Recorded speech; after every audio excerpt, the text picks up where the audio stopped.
A very good evening to everyone. My name is Liana, and I'll be your MC for this interview session. Thank you for everyone for being here today. We are honored to have the opportunity to speak with a dedicated special educational needs teacher who works closely with students with learning disabilities. This session is part of our effort to better understand inclusive practices and effective strategies in education. We believe that learning from those with experience on the ground can guide us in becoming more thoughtful and prepared educators. Without further ado, let's begin. To start, could you please introduce yourself and share how you first became passionate about working in special educational needs education? Okay, thank you to the MC and good evening, everyone. My name is Ms. Shobha Rajendran, and I have been teaching for about 8 years now, with the past 3 years focused on the student with special education needs. Okay, my passion for special education need was started during my practicum when I had the chance to work with a student who diagnosed with dyslexia.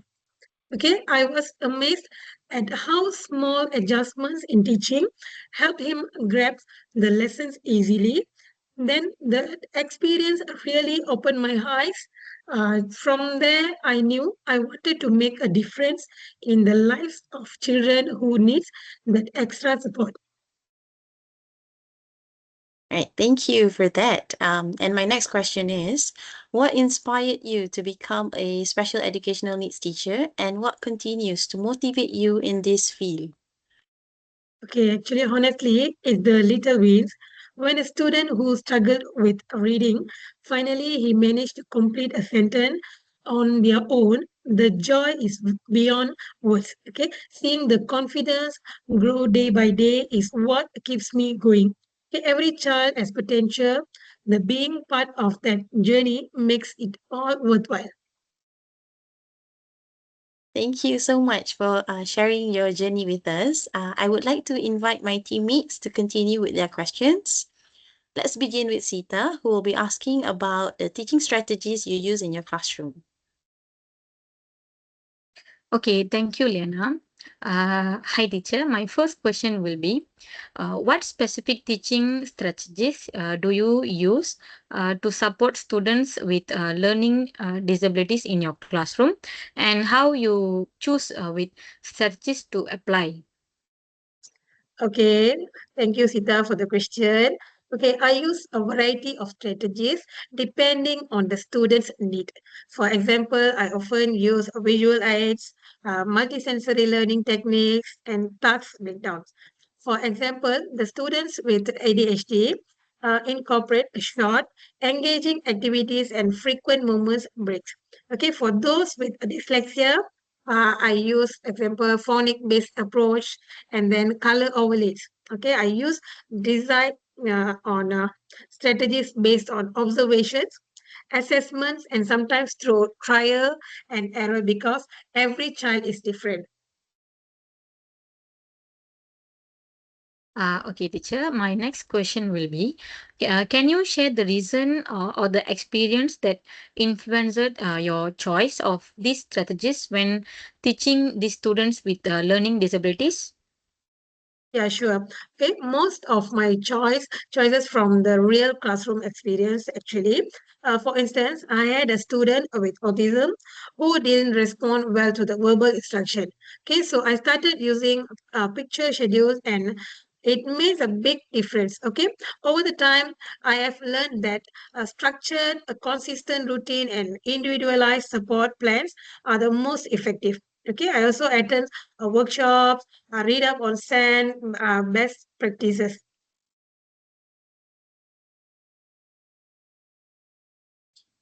Thank you, Sita.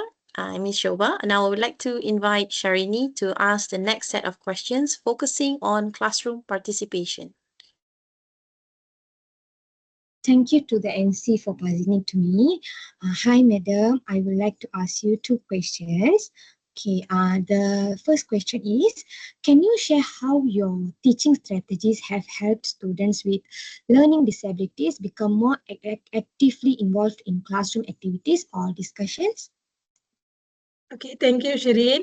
Okay, definitely. When students feel understood and supported, they are more willing to participate in our lesson. Okay, I use a lot of cooperative learning strategies like think, pair, and share. Okay, they can talk with a partner before sharing with the class. Okay, this reduces their anxiety levels and help to build their confidence levels also. Okay, I also use visual cues and scaffolding to guide them during their discussion, which helps to stay on track. Okay, next question. Thank you, madam. My second question is, what are the challenges have you faced in getting students with learning disabilities to participate, and what approaches have you found most effective in overcoming those challenges? Okay, here I can share one of the biggest challenges is fear of failure or being laughed at. Okay, to address this, I focus a lot on creating a safe, supportive classroom environment. Okay, I also modify activities to match their level and celebrate their small efforts. Okay, positive reinforcement and peer support go a long way too. Thank you. Thank you, madam. Thank you, Sharini. Now we will move on to the next question about student academic performance. Please go ahead, Core. Hello, Miss Shoba. I'm Paul. And my first question is, can you share an example of a strategy that significantly improved a student's academic performance? Hi, sure. Okay, I had a year 3 student with dyscalculia who really struggled with numbers. Okay, I started using hands-on materials like number blocks, visual charts, and etc. Okay, it's instead of just writing sum, we played games involving counting and sorting. After a few months, his math test scores is really improved. Okay, but more importantly, he started to enjoying the maths lessons. And my second question is, what challenge still remain in helping students achieve the expected academic standards? Okay, time and large class sizes are the big challenges actually. Sometimes I wish I had more one-to-one time with each child, but we couldn't make it. Okay, also the standard curriculum doesn't always allow the flexibility. So adapting lesson and takes extra effort. So still, I try my best to balance both expectation and individual needs. Thank you, Miss Shoba.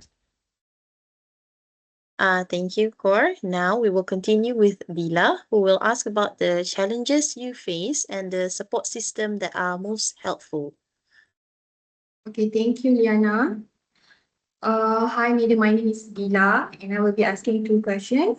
The first one is, what are some of the biggest challenges you face when teaching students with learning disabilities, and how do you usually overcome them in the classroom? Hi, Dila. Okay. Apart from the time constraint, another challenge is the emotional regulation. Okay, some students may have meltdown or difficulty managing the frustration. So I use a calm corner, like breathing techniques, and sometimes involve the school counselor also. Okay, to advise them, something like that. Okay, patience is the key. It's really important to understand the root cause of the kids' behavior before we reacting with them. Okay, my next question is, which one from your support system, which is colleagues, school administration, or external professionals that help you the most in ensuring your students with learning disabilities are well supported? Okay, here I'm very lucky to have a supportive school. my headmaster is really a supportive person. He's open to the special education need initiative, and my colleagues also often help with me in group work or buddy systems. Okay, we also collaborate with a speech therapist and occupational therapist who visit to the school occasionally, and then the parents are part of the support system too. Okay, we work closely to ensure consistently between home and school. Thank you. Thank you, Mila. All right. Thank you so much, Miss Shoba, for your time, sincerity, and for sharing your deep insight into the world of special educational needs education. Your responses have not only broadened our understanding, but also reminded us on the importance of empathy, patience, and adaptability when supporting students with learning disabilities. From your journey, we have learned that being a SEN teacher is not just about delivering lessons. It's about building trust, recognizing each student's unique strengths, creating a safe environment where all children can thrive. Hearing about your strategies you use, the real challenges you face, and the support systems that matter has given us a clearer picture of what inclusive education looks like in practice. Your stories of student growth, participation, and progress were truly inspiring. As future educators, we now feel even more motivated to be agents of inclusion, teachers who are not only academically prepared but also emotionally aware and responsive to the diverse needs of our students. On behalf of my team, I would like to express our heartfelt gratitude once again for your willingness to be part of this session. We are leaving this interview with more awareness, more inspiration, and a renewed commitment to serve every child with dignity and care. With that, we officially conclude our interview. Thank you to everyone who joined us today. We wish Miss Shoba continued success in this noble profession and hope this session has been as meaningful for all of us as it was for us. All of you, sorry, as it was for us. Have a wonderful day ahead, and we all continue learning, growing, and teaching with heart. Okay, once again, I would like to thank to all of you for giving me the opportunity to share my experience and my journey as a teacher for the students with special education needs.